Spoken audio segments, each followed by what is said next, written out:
leading the way with important local coverage. You're watching WISN 12 News this morning. The man accused of gunning down a Milwaukee police officer in court. The new information about what happened the day Officer Matthew Rittner died. Plus, looking ahead this morning, a Waukesha man charged with hiding cameras inside a restaurant bathroom is scheduled to face a judge later today. We break down the case up to this point. And a former Badger football player facing rape charges, what we're expecting in court today, and any possibility of a future football career. Good Monday morning to you. Sally is tracking another storm on the way. Yeah, let's get right over to Sally right now. Sally, what's the timing of this storm? Not until tonight, Sheldon and Adrian. We are dry all day for today. Low pressure continues to get organized over the plains, and you can see plenty of moisture feeding into it from the Gulf of Mexico, but we will stay dry other than a couple of stray flurries for today and hold our temperatures near 30. It's tonight the action really begins to pick up. At midnight, a winter storm warning goes into effect for Sheboygan, Fond du Lac, Dodge, Washington, and Ozaukee counties. Heaviest of the snow falls overnight tonight. At 9 o'clock this evening, a winter weather advisory kicks in for Milwaukee, Waukesha, also Jefferson, Rock, Walworth, Racine, and Kenosha counties. Now, overall, by tomorrow afternoon, I expect between about 7 and 10 inches in the warning area, 3 to about 7 inches of snowfall in the advisory area. In fact, even lower totals are possible closer to the Illinois border. So today, quiet, stray flurry, storm holds off until tonight with the heavy snow overnight. I'll hold our readings today near 31 degrees. Here we go again. Thank you. All right, let's get a check of the roads this morning. Matt Salemi is in News Chopper 12. Matt, how does it look so far? Well, we found a disabled vehicle, 94 westbound. This is just before Elm Grove Road. A truck on the right shoulder with its hood up. Looks like it's experiencing some mechanical difficulties. Nothing on site to help it, but also out of traffic and not causing any delays. You can see westbound leaving Milwaukee County looking pretty decent right now. The volume picking up, but we're not seeing any measurable delays across the freeway. Just that one disabled vehicle, and that's about it. Take it easy on those secondary roads in the lesser traveled areas. They could still be a little slush covered. All right, thanks, Matt. Let's go ahead and pull up our Traffic Watch 12 system map. You can see it looks like right there is one disabled vehicle, but it's not causing any delays. And the one we told you about earlier seems to be cleaned up now. New details this morning on the moments before Milwaukee police officer Matthew Rittner died while serving a search warrant. Yeah, the man accused of killing Rittner, this man over here, 26-year-old Jordan Fricke, now charged with first-degree intentional homicide. And 12 News' Sarah Tamer takes us inside the courtroom. State of Wisconsin versus Jordan Fricke. 26-year-old Jordan Fricke was wheeled into a courtroom filled with police officers Sunday, shaking, distressed, and wearing protective gear. Tell you, I'm overrun with emotion as I saw the suspect get wheeled out. According to a criminal complaint, Fricke used an AK-47 pistol to fire the shots that killed Milwaukee officer Matthew Rittner. The complaint states that on February 6th, Officer Rittner, along with 8 other tactical officers, had a search warrant to enter Fricke's home. He was wanted on suspicion of illegally selling firearms and drugs. Officers described shouting, quote, "Milwaukee police search warrant," as they entered through a breached back door. According to the complaint, Officer Rittner used a battering ram to strike the door in the upstairs unit where Fricke lived, which created a large hole in the locked door. Police say Fricke fired 4 shots through the hole in the door, hitting Officer Rittner once in the chest. He was taken to Fredert Hospital where he died. The complaint states Rittner was wearing a bulletproof vest. Despite hearing police commands, the complaint states Fricke told detectives he didn't believe it was actually officers trying to enter his house. He's charged with first-degree intentional homicide, use of a dangerous weapon, first-degree recklessly endangering safety, and maintaining a drug trafficking place. Rittner, a 17-year veteran of the Milwaukee Police Department and a Marine who served in Iraq, is the 3rd Milwaukee officer killed in the line of duty in 8 months. We are unified as one. We are a family. The family of Officer Rittner is our family, as well as all the police officers, all jurisdictions. We are one. During their search warrant, officers found at least 8 other firearms, a taser, and parts for assault rifles. Reporting in Milwaukee, Sarah Tamer, WISN 12 News. The judge ordered Fricke not to have contact with Marlon Tirado, arrested at a home across the street the same day of the shooting. Prosecutors charged Tirado with 2 felony drug-related charges.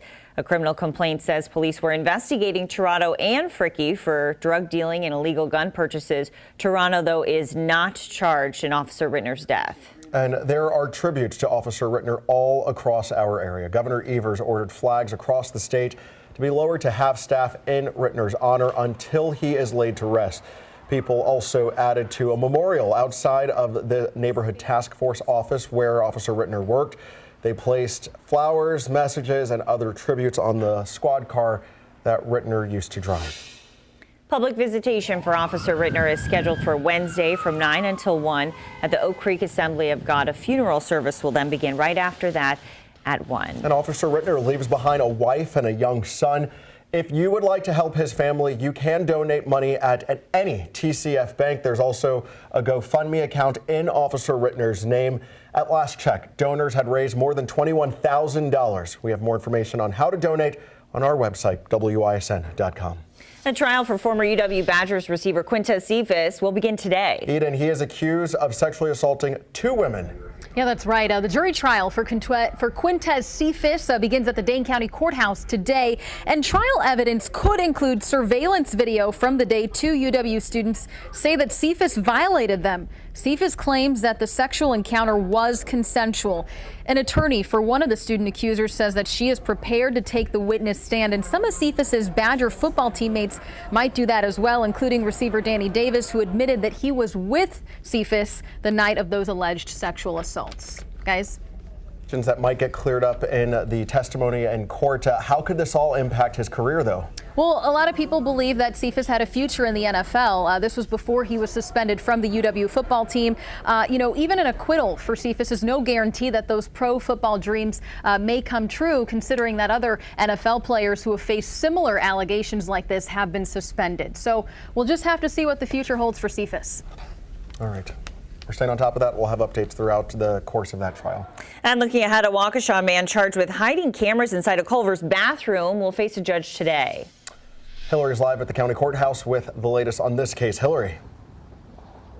Yeah, hey, good morning, guys. This 19-year-old will be in court here this afternoon for a plea hearing. Prosecutors say he targeted his female co-workers at Culver's, many of them local high school students who were all unknowingly being recorded in the bathroom. Now, in August, Scott Schwantez was arrested and charged and actually admitted to hiding cameras in a Culver's employee restroom to secretly record his female co-workers changing and using the bathroom.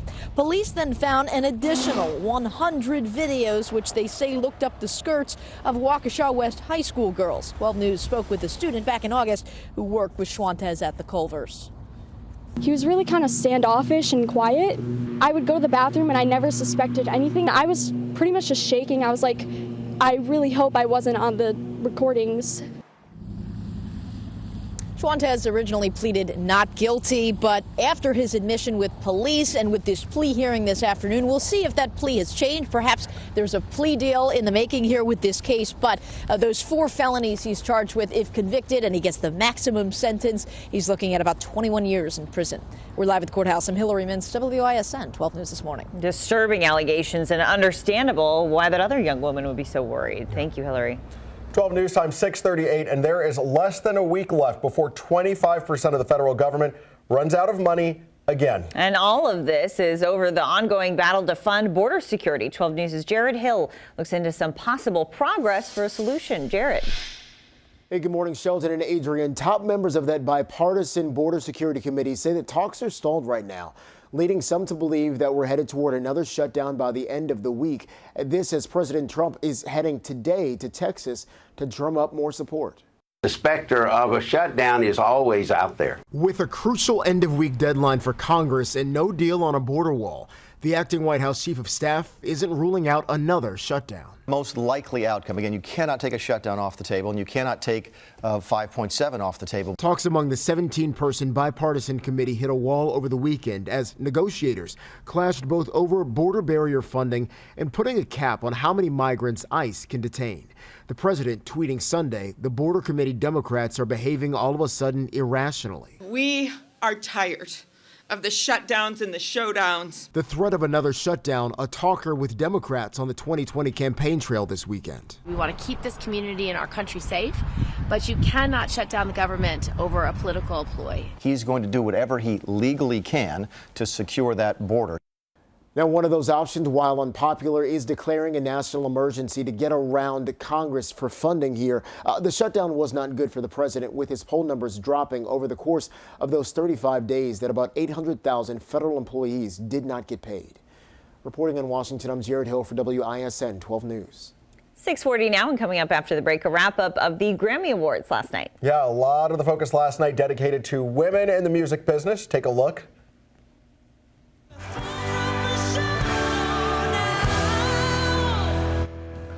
It's Lady Gaga singing her hit Shallow from A Star Is Born. She took home a few awards herself. We will wrap up all the other big winners and a controversial moment on the red carpet.